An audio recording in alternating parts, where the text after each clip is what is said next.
Okay, so I'm looking a little messy.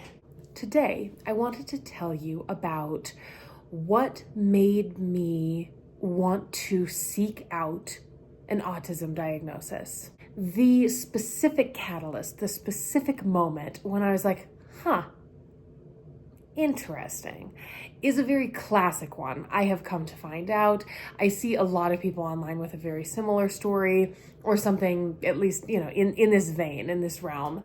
For me, it is my best friend's son got diagnosed. I know a lot of people will have their own child or another child in their family get a diagnosis, and then they'll start thinking like, interesting. And I know that pattern, it can be very true for both autism and ADHD, but there were so many things that kind of stood out that different people, especially once he got around those different adults and stuff, started calling out in him like, this is unique. Not everybody does this. And then my friend would talk to me and I would say, well, no, kids just do that. Like, yeah, lots of kids do that. Actually, maybe they don't, or maybe they don't with this same other pattern of behavior.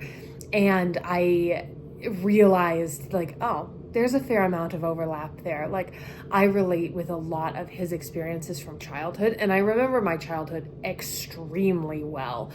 A lot of the things he was going through, I was like, yeah, I did that, or I experienced that. And I thought so many of them were just like, regular children things. And I mean, they are regular children things, but again, maybe not experienced to that degree by everyone. Maybe some of those things are not experienced by others that are neurotypical. And maybe there is a pattern of certain experiences that go together that suggests a different neurotype. There's always been something. I have always felt different. And this is another thing that I've heard many people say that I will throw mine in there as well. I really did always feel like an alien. And when I was in eighth grade, I was in a computer class.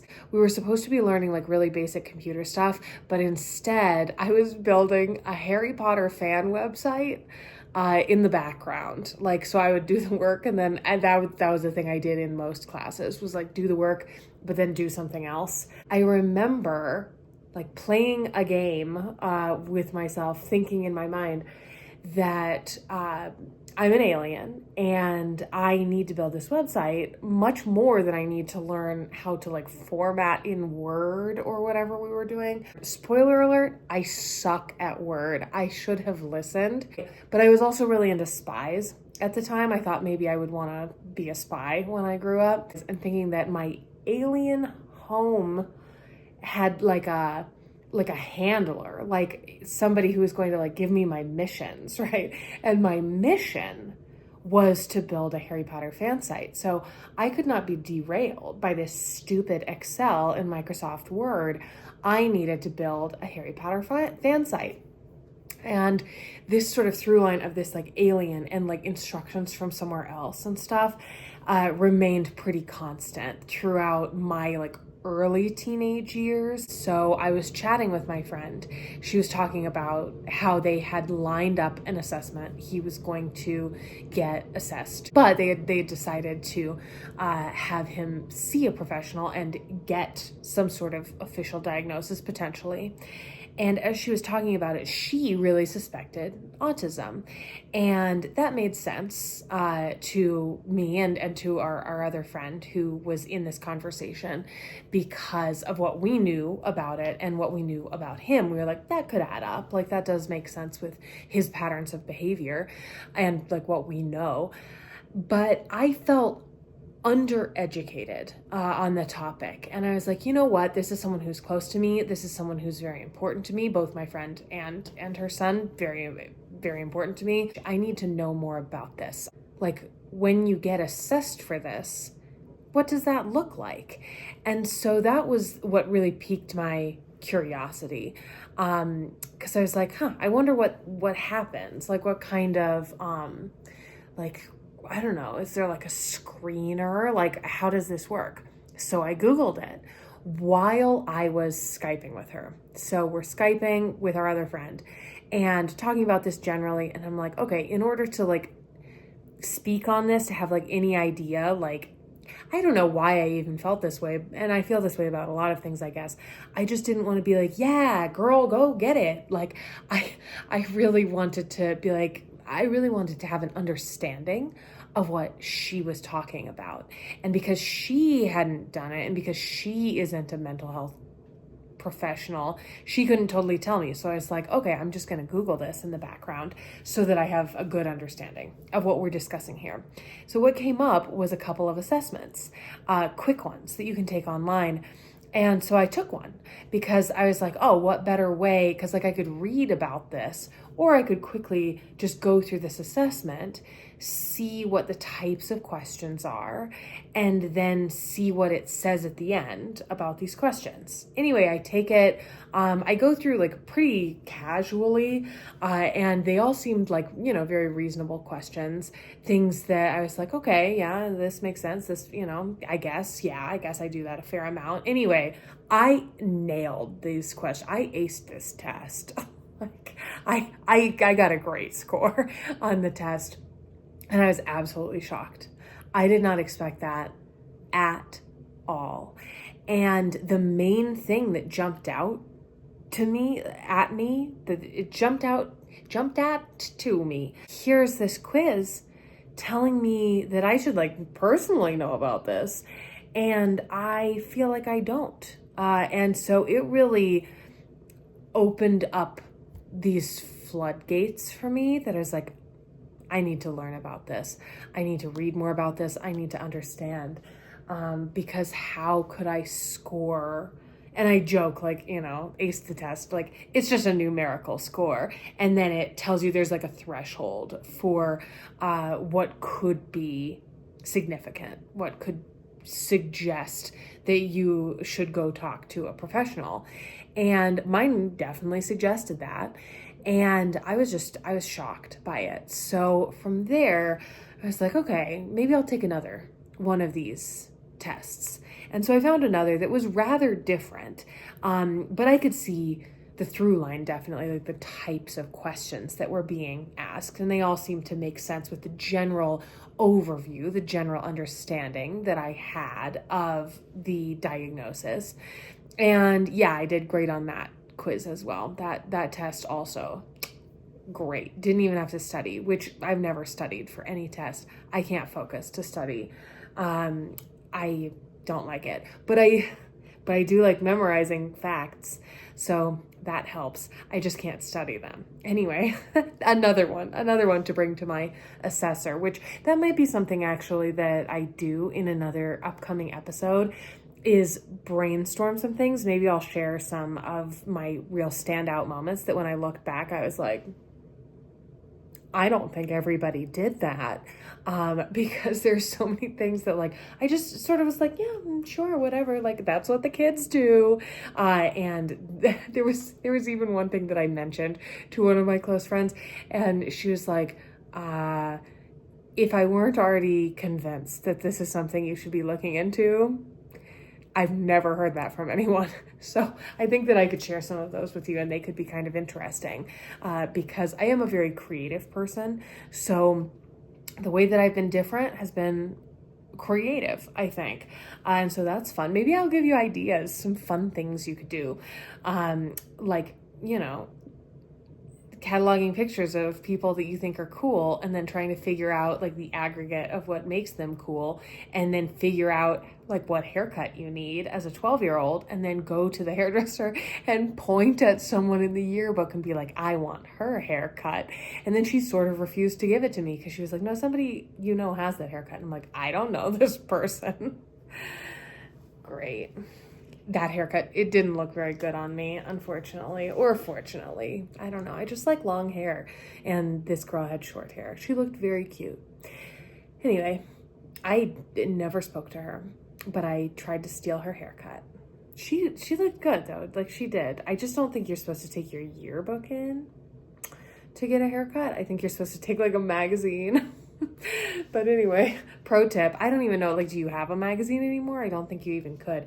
Remember when you used to go to the hairstylist and they had those books of like haircuts, and you would just like in the waiting room look through and be like, which haircut am I gonna get today? And it kind of set me up to feel like, well, every time I go, I need to select a new haircut from the haircut book. Nobody said this to me, but nobody discouraged me either. And so every single time I wanted like a new haircut from the haircut book, and I cried every single time. Anyway, that was a fun tangent.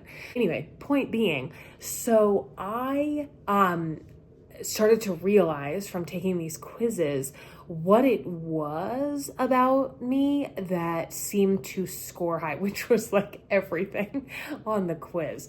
But I started to realize like, okay, there are some things that perhaps I have not put together about what autism is, about what it means. Because of course, one of the prominent things is the social aspect of it. And I have always felt like I am kind of a hybrid introvert extrovert. Like if the situation calls for it, I can be pretty extroverted. And when people describe it as like you get energy from being around people, I get like freaking insane being around people. Like it hypes me up to a degree that is so intense. And sometimes I'll sort of crash after that, and other times I just cannot sleep. And so I always kind of interpreted that as like, well, yeah, sometimes I get so tired I fall asleep, and then other times I'm like so hyped up. And so like I'm an ambivert, you know, and maybe, but I think both of those might actually be symptoms of someone who is just like affected by social situations to a pretty large degree. And I never quite know how it's going to hit me. The more predictable the situation, the more likely I'm going to be like hyped, and it can come down in a reasonable way. Sometimes I will crash or essentially have a panic attack if I am around people and feel like I'm being misunderstood or that things aren't going a way that I feel safe. And so, yeah, that can happen too.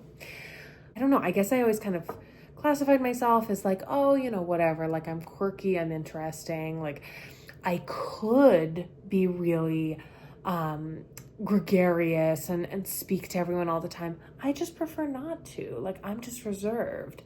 But what an interesting pattern. And I started to ask myself then, in looking at this, why am I reserved? What's going on with this? And started to just really quickly, even, you know, within days of taking these quizzes, starting to think, it is interesting that I have these really strong reactions to social situations. It doesn't seem like other people in my life all feel that way. And so maybe there's more of the social stuff to me than I thought. And that was the thing that I had pushback on, because some of the things I related to, but I was like, yeah, man, you know, maybe everybody does that. And it didn't seem like I would tick all of the boxes.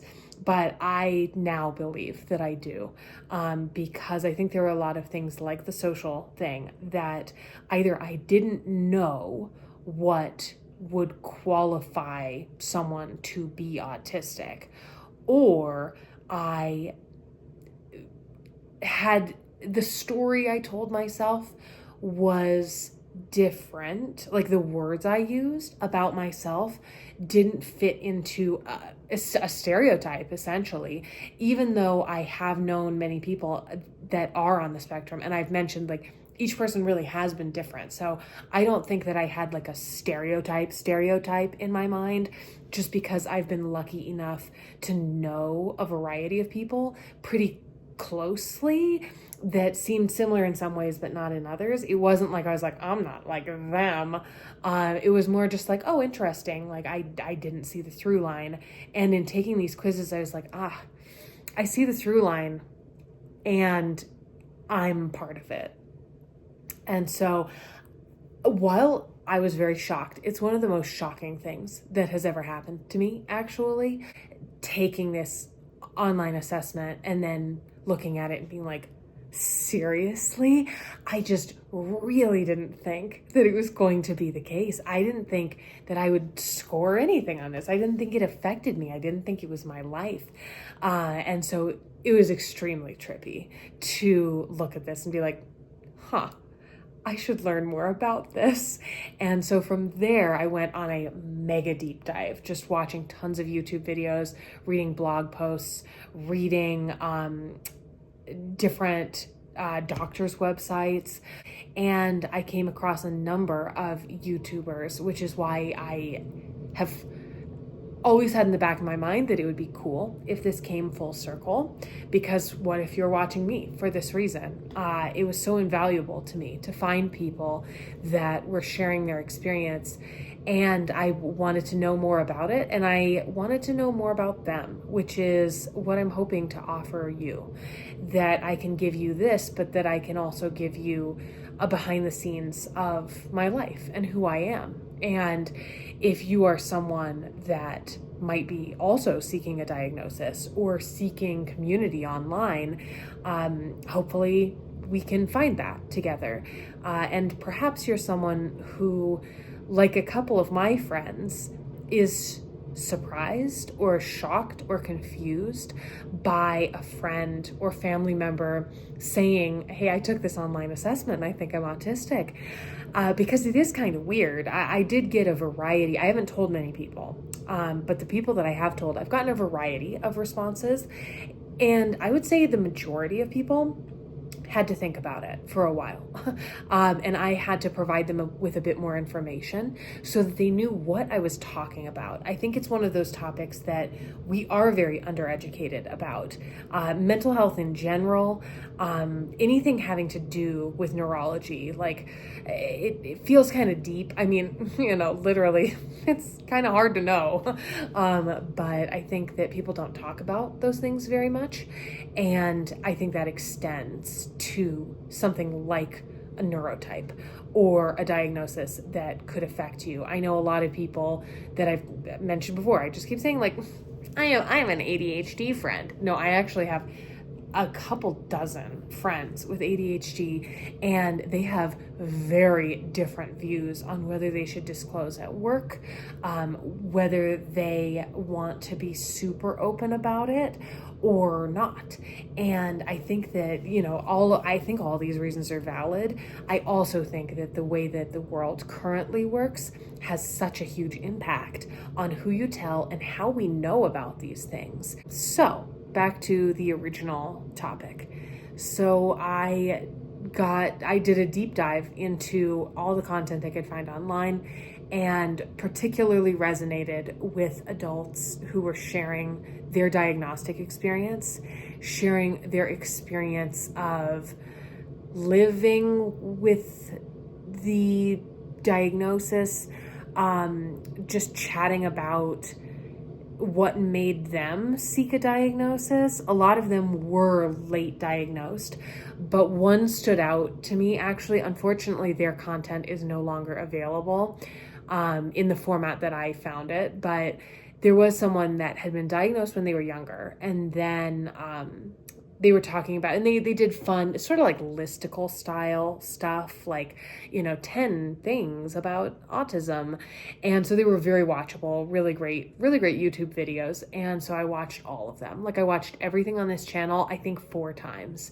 And it made me feel so excited about having found this out, about wondering, like, man, what if there's some whole other level to life? Like, imagine life's a video game and I've been playing here, and what if there's like a secret level here? And finding out exactly what it is about me that is different is the way to get to this next level. And I just felt so heartened, I guess, like so excited, so interested. I became pretty obsessed with learning everything that I could about autism. As I think I mentioned before, I do definitely resonate with some of the characteristics of ADHD and a lot of OCD. And I used to think that maybe it was like an anxiety disorder that I had. And Sorry, I just got distracted because I have a like totally customizable planner sitting in front of me where you can like write in things, and I wanted to write in that it was Thanksgiving, and I ended up there weren't enough characters to write Thanksgiving on this day, so it just says Thanksgiving. I'll link to this planner if you want a totally customizable planner, which if you are neurodivergent and that's what has brought you here, you might like that kind of thing. Like, you have to put in the work to get it done the first time, but like, boy, oh boy, you can write anything you want, like Thanksgiving in there, and you just write anything. And it's been fabulous. It's my second year using it and I really like it. I don't know, it's been a really long time since I've been this excited about something. And most of the things that I've ever, this is deep, I haven't thought this until saying this. Most of the things that I've felt this way about, that it's like, this is my quest. Like, I have to do this. Most of those things have been external. It's been learning how to do something, or getting really like good at a thing, or seeking a life experience or something like that. I've never felt that way about like going internally, going inside myself. I think I've always known myself pretty well. I think I have pretty good insight. I think that I am, I have relatively good self-awareness in like a psychological, philosophical kind of way. But it felt like I could go on this journey of going inside my own brain and finding out things that were previously hidden. But I also had been having a lot of issues that I, in very good faith, really wanted to improve upon things in my life, like certain things that just weren't serving me, like ways I was using my time, a lot of things to do with like living with my partner, that I just was so frustrated by, like, why can't I just do the dishes? Like, I understand how dishes are, but I had such a hard time like getting into the habit of actually doing it. And I started to get kind of down on myself. And when I discovered this, I was like, man, this doesn't really solve the problem, but it certainly explains it. And I think it gives me a roadmap to solve some of those problems in my life, things that just take up more brain space than they need to, things that upset me, and maybe I didn't acknowledge how upset they made me, and decide what to do. Like, do I avoid that? Do I sort of like mitigate that? Like, what do I do? And these have been great questions, and I'm excited to continue exploring them. I love the idea of knowing myself better, and as I said, like approaching this next part of my life with knowledge that I didn't know I didn't have. I think it's cool. It's honestly like, I already said the thing about the Harry Potter fan website. I probably wouldn't build one of those today, if you know what I'm saying. But I still like the concept. I enjoyed the experience of reading those books, and like, I was a big fan for sure. One of the elements of those books that I think is really cool is this idea that, you live your life thinking like, oh, I'm a little weird. And then you find out you're a wizard.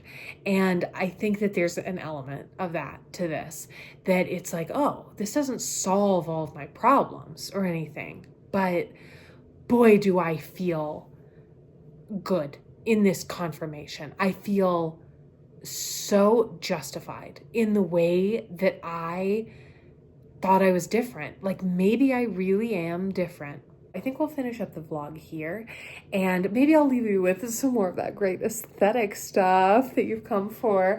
Thank you for chatting, and I will see you tomorrow for more fun. Bye.